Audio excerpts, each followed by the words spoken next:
Hi, I'm Dr. Charlene Walters, author, business and branding mentor, trainer, as well as your host for Launch, a business talk show for anyone who wants to launch their business, their career, or their life. Hi, everyone. Welcome to Launch. I'm your host, Charlene Walters, and today we have a really special guest, Michel Carter.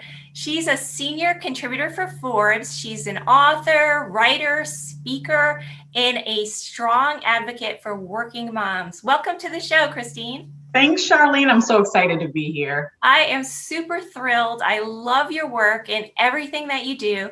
Can you tell us a little bit about your background and how you got here today? Sure. So my background is in consumer marketing. I've always helped companies reach, at the time when I started, Generation Y consumers. Now they're millennial consumers. Yes. And as they entered a very special life stage, becoming parents, obviously I did as well as a millennial. And I just became very passionate about the motherhood experience, how it influences how you act at work, how it influences your relationships, what kind of parent you are as a millennial parent, and then some of the challenges that you faced with regards to public policy. So I just dug headfirst in and have been passionate about working motherhood for the past 10 years. Such an important topic, so many challenges with balancing work and being a mom. What other topics do you like to speak and write about?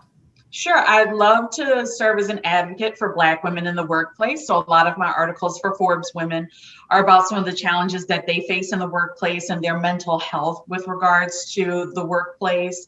I also write about Generation Alpha, which is my kids' generation, any kids born after the year 2010.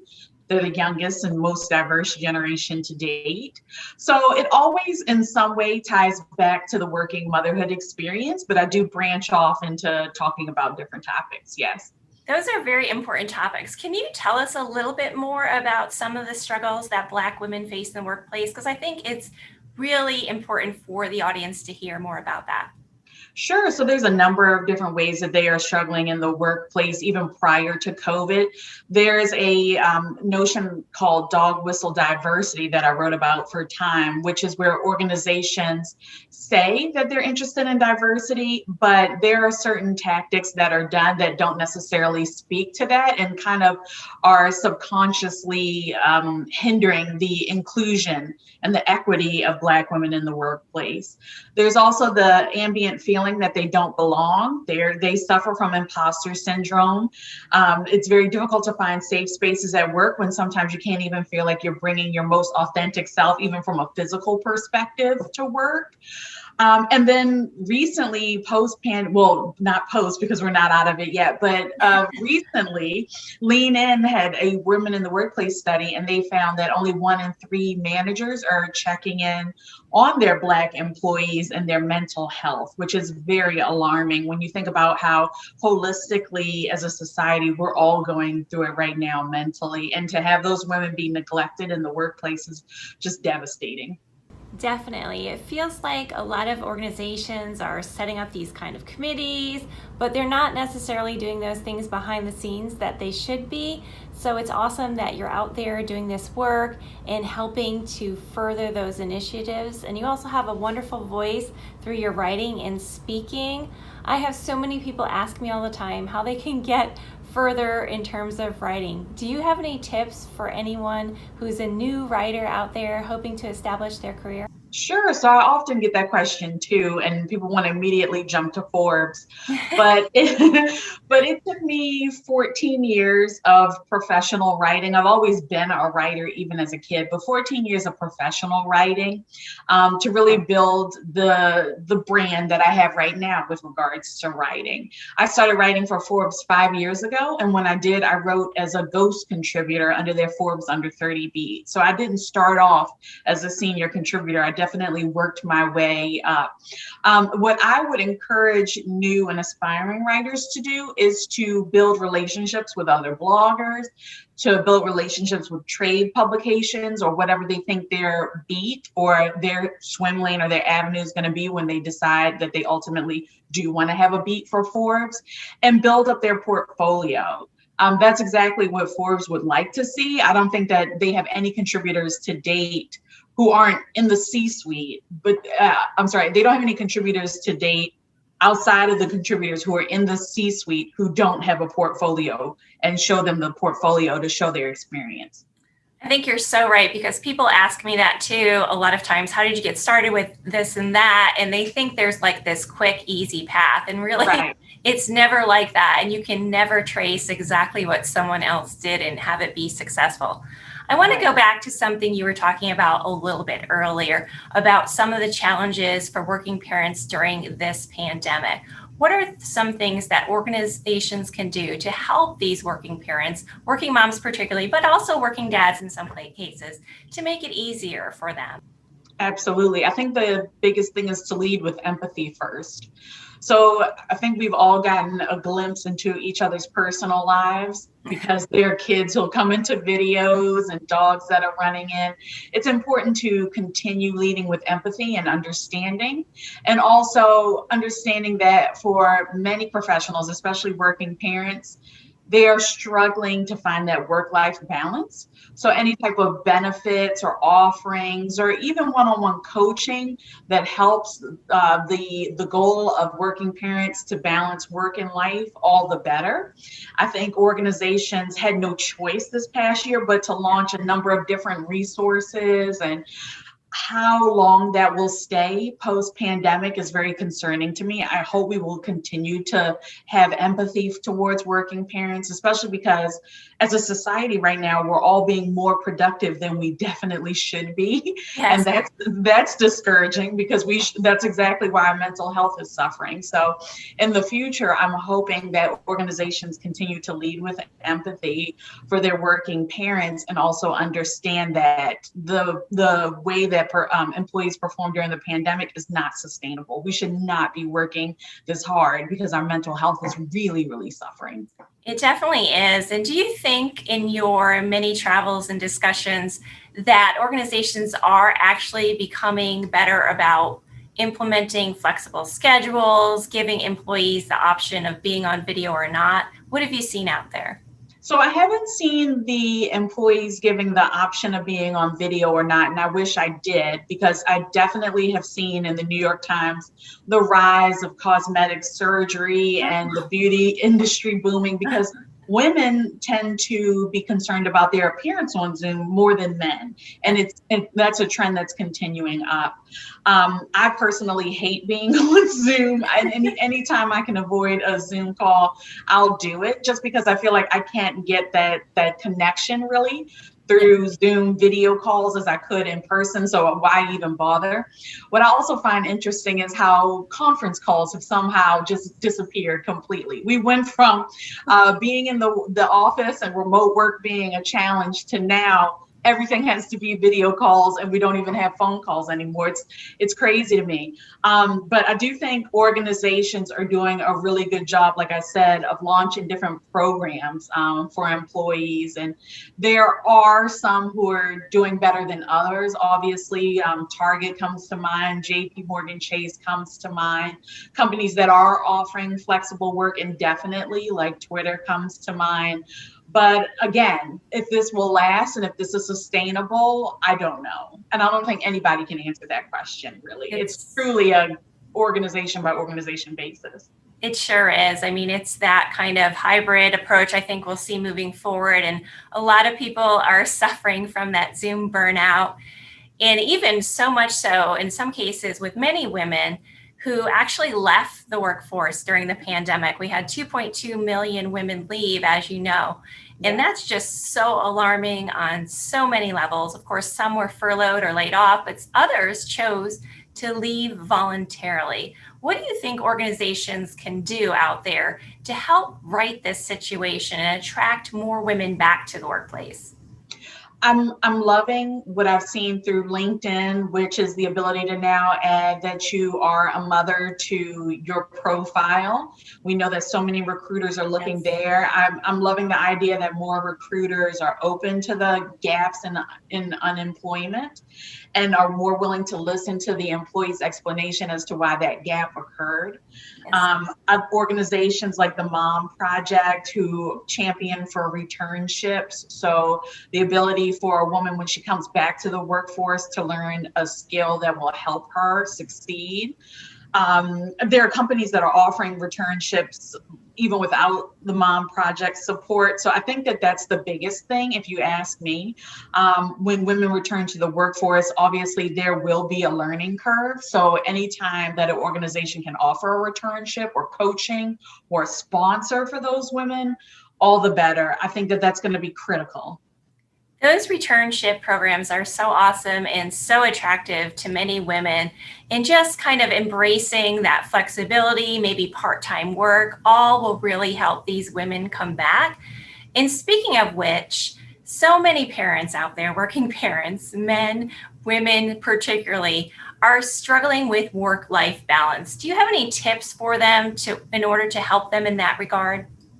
So I think the biggest thing is to understand that it's never going to look like a perfectly balanced scale of justice. On one side, you're going to have times where you need to pull away from work and detach and care for yourself and care for your children. On the other side, you're going to have those honest and transparent conversations with your kids that I have to work right now and you cannot come into the room. I think that we thought work-life balance prior to the pandemic was a mom sitting on her laptop in her living room on her sofa while her child was next to her reading a book and she's also talking to the child and on the lap. That doesn't exist. Okay? That's just splitting your attention. It does not make you productive. That's not work-life balance. That's not what that looks like.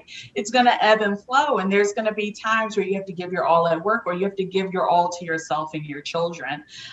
Just getting over that old stereotype and that old notion, I think will help parents tremendously to understand also that there's no need to suffer in silence or to feel like you're the only one going through this. Yes. We are all homeschooling children right now poorly because none of us are parents. We're all doing it poorly. We're all worried AP about physics over here. this new math. What is going on with math? I don't know. I can't stand it. Exactly. Like we're all going through this together. I think all of us, our anxiety is that we just feel like every day is going to be the day that our boss is like, forget it, you're fired, you can't do it. We're all in just a very uncomfortable state with our mental health. We're all parenting and homeschooling these kids. We're all suffering. So there's no need to suffer in silence. Again, getting over the old stereotype that you have to suffer alone or you're the only one going through these challenges. No, there are millions of us in the same situation. And sometimes there's comfort in knowing that. Absolutely. We've become isolated during this pandemic and we're trying to go it alone. And I always know when I'm feeling really run down, I catch up with some friends and it helps me out tremendously. We're all going through the same thing. So important to lean on others and do those other things that we love, whether it's reading, whether it's going out and getting some exercise. I love kayaking. I love to hit my rowing machine. I love to go for a run, whatever it may be. What are those things that you really like to do in terms of self-care? Sure. So I read that it's a really bad idea to pick up a new habit because in the pandemic, you're already putting yourself into a new normal and forcing new behaviors. It may not be the time for you to start doing new behaviors. That is definitely the case with this diet that I'm trying, not working. So everybody's on a diet now. We've got to lose those pandemic pounds, Exactly. I've got to lose these pandemic pounds before my birthday, but it's just not going to happen. But one behavior I did pick up was my son and I like to go on walks now and in the afternoons, and that has been just so wonderful. I've gotten to know him so much better. And my Peloton, I'm looking at it right now. I could not live without that bike. Okay. I got it in July of last year, and it has just been an absolute lifesaver. Aside from the fact that you can connect live, and aside from the fact that they have Facebook groups, and I'm a part of a Peloton Moms Facebook group, which I find quite healing and comforting. But there are just so many things that I have found that if they have challenged me physically, then it has been something that's been really good for me for the pandemic, I've found. Definitely. I also picked up my rowing machine in March, right at the beginning, because I stopped being able to go to the gym. So that has Right. really been a lifesaver. And just anything I can do to change up my environment or just get a fresh perspective really helps me, particularly when I'm having a bad day or something. Right. So you have so much wisdom to share, and you just launched a new book. Can you tell the audience about your book? Yeah, so Mom AF, I actually launched that in 2019, and I'm working on the sequel. Okay. But that is a book just about what it looks like to really be an honest working mom. It's not the roses and lilacs kind of story. It's gritty, it's funny, it's full of curse words. It's kind of like Tabitha Brown if she was a bad mom. It basically covers it's my story as I was going through my separation and then ultimately my divorce. And it was about me being a type A mom and professional and trying to apply that type of practice to my marriage, which obviously didn't work. And it kind of talks about all of the struggles that my generation and working parents really have, from anxiety and depression and separating to infidelity and all kinds of different things. And I'm really happy with the success of the book for the past 2 years. I'm very thankful for the women who have shared their reviews on Amazon, and I'm happy that it still has 4.5 stars on Amazon. So I'm just pleased that it was able to reach so many women. I didn't expect it to, and I'm very thankful. That is awesome. I also became sort of a single mom, and my husband passed away unexpectedly. Oh, I'm sorry. So thank you. And so it's really important to share those stories because a lot of people, as you mentioned earlier, really feel like they're alone. There's not anyone they can relate to. They haven't been in similar situations. So when we share those stories with honesty, with humor, I think it's just so helpful to everyone out there, really in this journey as moms, as women. We really all need to stick together. So thank you for putting that out there. And I'm sure it will continue to be a success. I like to mix things up a little bit and play a little game on my show. It's called If You Tell Me Yours, I'll Tell You Mine. So I'm going to ask you a few questions. So Christine, where do you live? Baltimore, Maryland. Ooh, nice. I live in Charlotte, North Carolina. Love it. Which is really nice here. It's nice and warm now already. No, it's very beautiful. I just think Southern elegance when I think of Charlotte. I'm not originally from Charlotte. I'm from Connecticut, and I lived in Florida and California, but it is really nice here. It's kind of like a nice combination between the country and the city. Like you feel like you know everyone, but there's still lots to do. So it's really nice. So what is your favorite sports team? The Baltimore Ravens. Of course. Right.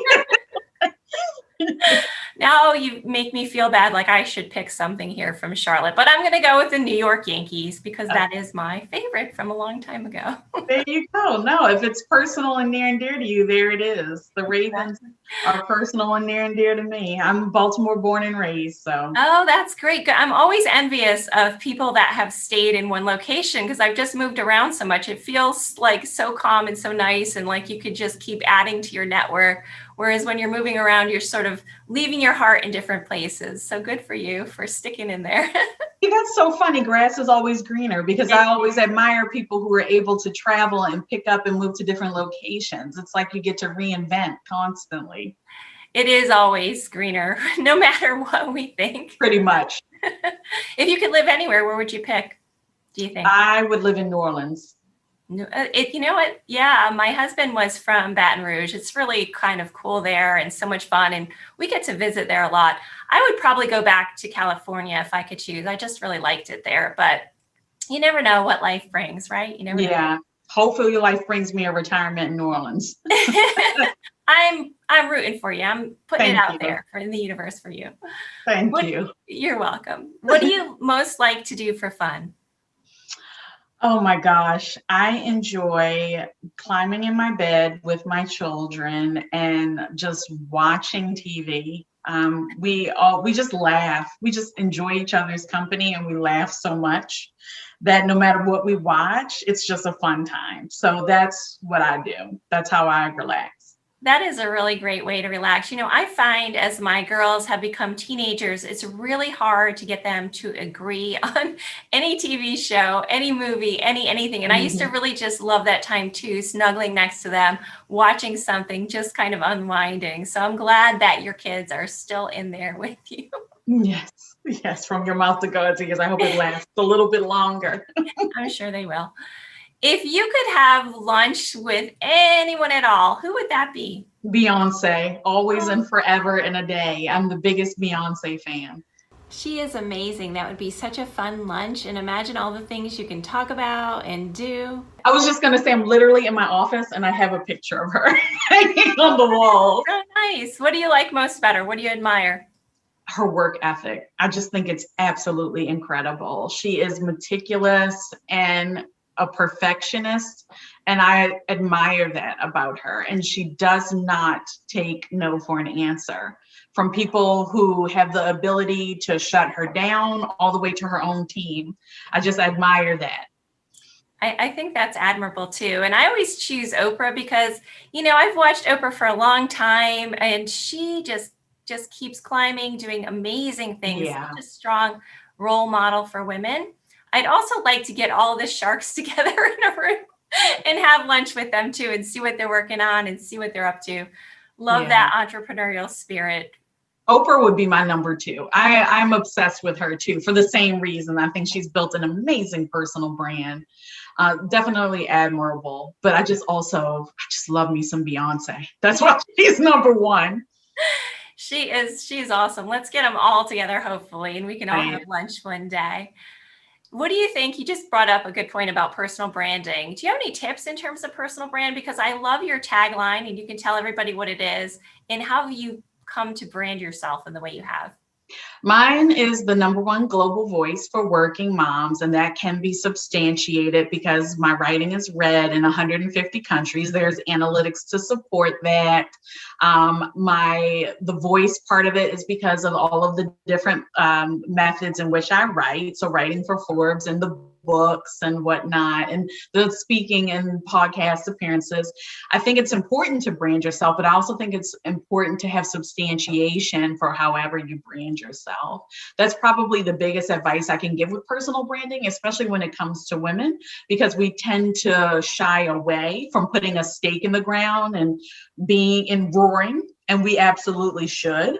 I'm really surprised over the past few years how many women have resonated and have brought up my personal statement. And I'm always like, well, what's yours? What's your stake in the ground? And it's not so easy for them to say, but I definitely think there's room for us all to have some type of claim and to substantiate that. I absolutely agree. I think I can think back a number of years ago when there was a woman I worked with. She was really good at personal branding. And I used to think, wow, she's putting herself out there. I'm not sure about that. I remember kind of having this weird reaction. And people do often have that reaction to women that they wouldn't to men. They kind of look at it like they're bragging or boasting. It's about, gender norms and societal norms. And so it's unfortunate. But as I've gone on in my career, I've gotten much more comfortable with it. You have to kind of lose that idea that you have to worry about what other people think. It's just really about what you want to contribute and add to the world. And I think you're doing an amazing job and being an excellent role model for other women who want to put themselves out there and establish themselves. And you mentioned a little bit about speaking too. I know you do a lot of speaking. What are some of your favorite places that you've spoken at, or, maybe some workshops you've given? So I've really done a gamut. I've spoken to teenage girls, and it's just funny to see how different I am from Generation Z, or how different my generation is. That was really lovely. I've done that quite a few times. It's always fun to speak to teenage girls. I've spoken at Google, specifically their Black women's ERG, which I thought was just so humbling of an experience to be able to speak at such a large organization and to share my insights and my perspective. So that was very rewarding.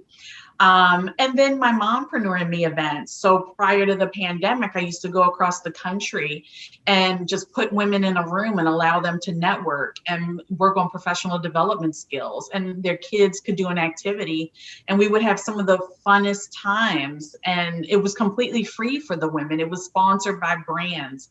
And I really miss that. I just miss seeing everybody's little babies running around and having fun. We used to do cooking classes. We rented out a library, a gym. It was just so much fun.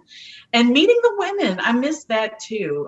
So I've had a lot of really great speaking appearances. It really sounds like it. And I also love talking to young women because I think they need to hear more from our experiences so Yeah. that they have something to pull on when, they're obviously facing similar opportunities and challenges in the future.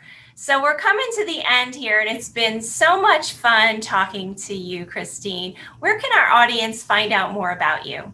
Sure. So my website is ChristineMichelCarter.com, and you can find me on social at C Michel Carter. That's Michel Carter. Great. I hope everyone will check it out. And that's it for today. We will see you next time on Launch.